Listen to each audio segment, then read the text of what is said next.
Modern road bicycles have a clever invention called an integrated shifter. The way it works is if you pull on the lever you brake, but if you push on it from the side you shift gears.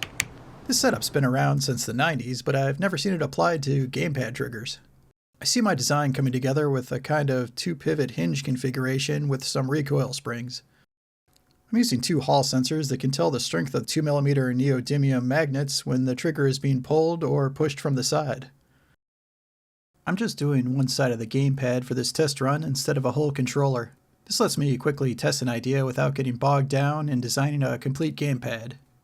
This design is going to be similar to the Valence concept controller I just did, with an interior lattice frame holding all the hardware and a clear magnetic snap-on outside cover. I really like this style, and it lets me follow the build steps I'm already familiar with in my CAD workflow. It took some work, but I chopped up the controller model and got the pivots all figured out. Cramming the magnets, Hall sensors, and springs in such a small space turned out to be a serious challenge. With everything done, I generated my interior lattice work in Rhino Grasshopper and was all set to 3D print my parts. The inner frame is done in a solid color resin and the outside is clear. I sanded down the covers and spray painted them to get a frosted look around the color inner frame.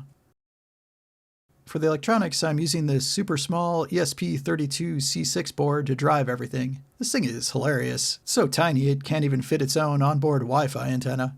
I skipped making custom PCBs for this setup and I'm just running connections directly off the board.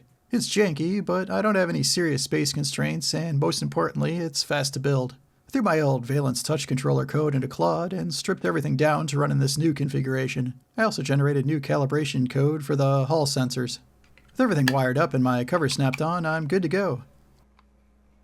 Normal trigger works good, integrated trigger works good.